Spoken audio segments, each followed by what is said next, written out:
Hello friends, welcome to Ritika's world. మనం ముగ్గుల పోటీలో గెలుచుకున్న గ్రైండర్ ఓపెనింగ్ వీడియో అయితే చూసేద్దాము. బాక్స్ ఓపెన్ చేయగానే మనకు ఇలా అయితే ఉంది. ఇది గ్రైండర్ ఓపెనింగ్ లిడ్. అలాగే మాన్యువల్ ఇచ్చారు, ఎలా ఫిట్ చేసుకోవాలి, ఎలా యూస్ చేసుకోవాలి అనేది. ప్రతి ఎలక్ట్రానిక్ అప్లయన్స్కి కూడా మనకి ఇలాగ ఒక మాన్యువల్ బుక్ అనేది వస్తుంది. ఎలా వాడాలి ఏంటి అనేది అందులో మనకు రాసి ఉంటుంది. మనం అందులో చదువుకోవడం తెలిసినట్లయితే చదువుకోవచ్చు. లేదు అనుకుంటే అసలు ఇప్పుడు ఎవరు చదువుతున్నారు మాన్యువల్స్? డైరెక్ట్గా యూట్యూబ్ ఓపెన్ చేయడం, మనకు కావాల్సింది ఏంటో టైప్ చేయడం, చూసేసుకోవడం, అంతే కదా. నేను కూడా అది చేశాను. ఫస్ట్ యూట్యూబే ఓపెన్ చేశాను. గ్రైండర్ ఎలా ఓపెన్ చేయాలి, ఎలా ఫిక్స్ చేయాలి అనే వీడియో అనేది గ్రైండర్ ఓపెన్ చేసే ముందు చూశాను. ఇక్కడ మనం చూస్తున్నది చపాతీ పిండి కలుపుకోవడానికి ఇచ్చింది. ఇక కవర్ అనేది కిందకి అట్లా వంచేసింది. కవర్ అయితే తీసేసుకుందాము. అట్టపెట్టెలతో చాలా బాగా ప్యాక్ చేసి అయితే ఉంది. చాలా బాగుంది ప్యాకింగ్ కూడా. మనకు ఇటు పక్కన మోటార్, అటు పక్కన గ్రైండరు, రాళ్ళు అయితే ఇచ్చారు. ఇది 2 రాళ్ళ వెట్ గ్రైండరు. చూస్తే మనకు అర్థమవుతుంది. ఇందులో మనకు 2 లీటర్స్ పప్పు వరకు మనం గ్రైండ్ చేసుకోవచ్చు.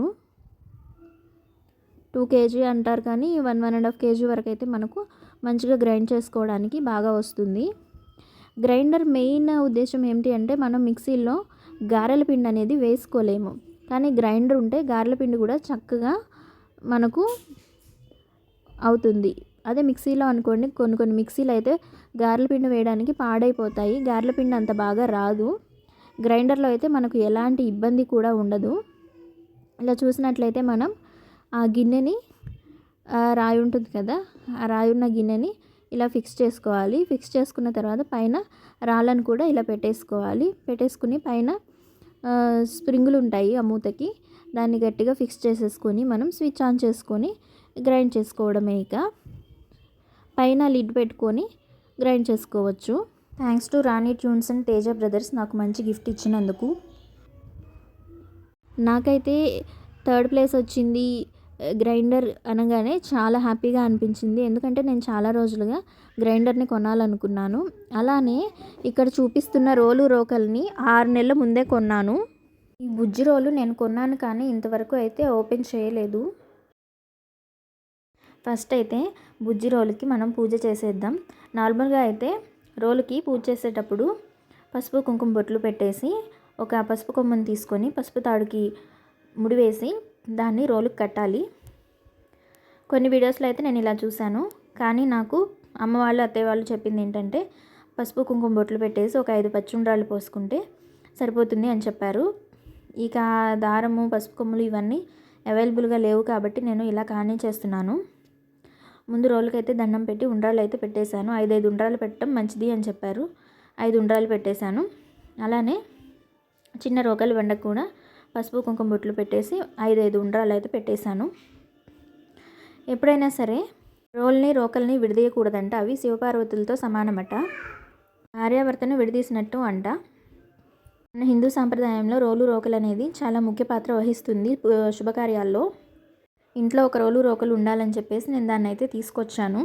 అలాగే అల్లం చిన్నులపై పేస్ట్ నూరుకోవడానికి కూడా బాగుంటుంది కదా అన్నట్లు. ఇప్పుడు మనకు గారెల పిండి రుబ్బడానికి మిక్సీతో పని లేకుండా చక్కగా గ్రైండర్లో వేసేసుకోవచ్చు. అలానే గ్రైండర్లో రుబ్బిన పిండి అనేది మనకు చాలా ఒదిగిస్తుంది, చాలా మెత్తగా కూడా ఉంటుంది, ఆరోగ్యానికి కూడా చాలా మంచిది.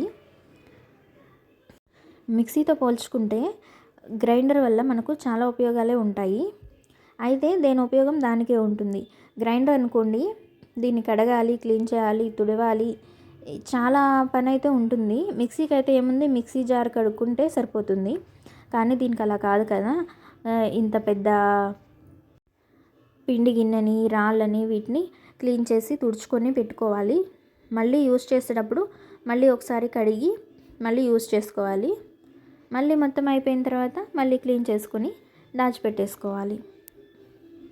మీకు ఈ వీడియో నచ్చినట్లయితే లైక్ చేయండి. మన ఛానల్కి ఇప్పటివరకు సబ్స్క్రైబ్ చేసుకున్నట్లయితే సబ్స్క్రైబ్ చేసుకోండి ఫ్రెండ్స్. ఇక మనం కొత్త వెట్ గ్రైండర్ సీజనింగ్ ఎలాగో చూసేద్దాము.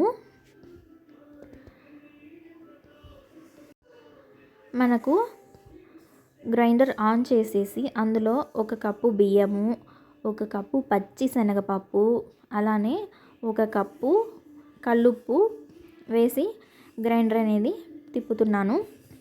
ఇలా చేయడం వల్ల ఈ రాళ్ళు ఏవైతే ఉంటాయో వాటికి ఫినిషింగ్ అనేది ఎక్కడైనా అన్ఈవెన్గా ఉన్నా కానీ అవి కొంచెం గరుకుగా ఉంటాయి కదా, అదంతా హార్డ్నెస్ అనేది పోతుంది. అలానే చాలామంది బియ్యంలో అట్టముక్కలు నానబెట్టి కూడా వేస్తారట. కొంతమంది అయితే వడ్లు ఉంటాయి కదా, వడ్లు నూక, ఆ నూకను తీసుకొచ్చి వేస్తారట. మనకు ఏది అవైలబుల్గా ఉంటే మనం దాంతో చేసుకుంటాము. ఇలా ఒకసారి చూసుకున్నట్లయితే బియ్యము పప్పులు గ్రైండ్ అవుతున్నాయి. ఇవే ఎందుకు వేసుకున్నారు అంటే అవి డ్రైగా పౌడర్ లాగా వస్తాయని చెప్పారు. ఇక చూస్తే ఇక్కడ మంచిగా బియ్యము పప్పు సాల్ట్ అనేవి మిక్స్ అవుతున్నాయి, గ్రైండ్ అయిపోతున్నాయి. ఇప్పుడు ఇంకా అడ్వాన్స్డ్గా గ్రైండర్స్ అయితే సైడ్కి మనకు ఓపెన్ లిడ్ ఉంటుంది. దాన్ని ఓపెన్ చేసుకుంటే అందులో నుంచి పిండి అనేది మనకు మన బౌల్లోకి పడిపోతుంది. మనం లోపల చేయి పెట్టి తీసి అంత శ్రమ అయితే ఉండదు. ఇక్కడ వచ్చేసి ఇది బేసిక్ మోడల్, ఇందులో అలా ఏం లేదు. మనమే చేత్తో తీసుకోవాలి, చేత్తో క్లీన్ చేసుకోవాలి. ఆ సైడ్ లిడ్ ఉండడం వల్ల ఏమవుతుంది అంటే మనం గ్రైండర్ని ఈజీగా కూడా క్లీన్ చేసుకోవచ్చు. దీన్నైనా మనం ఈజీగా క్లీన్ చేసుకోవచ్చు. అసలు గ్రైండర్ క్లీనింగ్ అనేది కూడా ఇలా రన్నింగ్లో ఉన్నప్పుడు చేస్తేనే త్వరగా అయిపోద్ది. అలా మొత్తం బయటికి తీసి తోమి అది చాలా కష్టంగా ఉంటుంది. ఫస్ట్ అయితే మనకు వేసిన బియ్యం అవన్నీ ఫైన్ పౌడర్ అయితే అయ్యాయి. దాని తర్వాత కొంచెం వాటర్ అనేది యాడ్ చేసుకోవాలి. వాటర్ అనేది యాడ్ చేసుకొని ఒక 20 మినిట్స్ మళ్ళీ అలానే తిప్పుతూ ఉంటే ఈ రాళ్ళు అనేవి, ఆ రోల్ అనేది కొంచెం సాఫ్ట్గా అవుతాయి. ఇక్కడ చూసినట్లయితే మనకు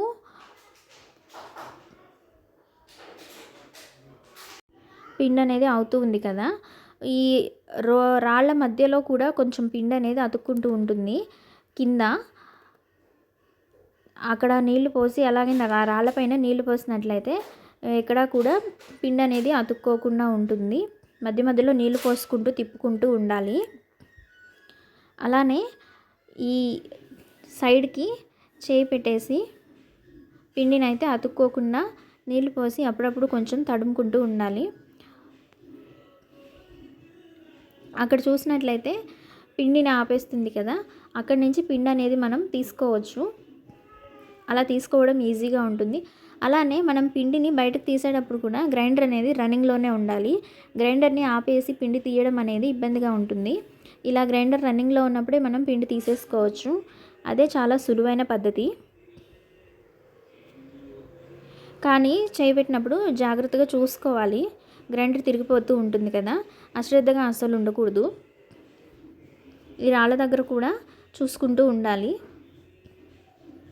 అలవాటైన వాళ్ళకి పెద్ద ఇబ్బంది ఉండదు. కొంచెం స్టార్టింగ్లో ఉన్న వాళ్ళకైతే ఇబ్బందిగా ఉంటుంది, అలవాటు పడడానికి టైం పడుతుంది. ఈ రాళ్ళ మధ్యలో లైన్స్ ఉన్నాయి కదా, ఆ లైన్స్లో కొంత పిండి బియ్యం అనేవి అతుక్కున్నాయి. వాటిని లాస్ట్లో కొంచెం ఏదైనా చాక్లాంటి దాన్ని పెట్టేసి తీసుకోవాలి. వాటర్ పోసినా కానీ అవి అక్కడే అతుక్కొని ఉన్నాయి. క్లీన్ చేసేటప్పుడు ఒకసారి నేను చూస్తాను. ఇక్కడ మనం చూసినట్లయితే ఆల్మోస్ట్ పిండి అనేది నేను మొత్తం తీసేసాను.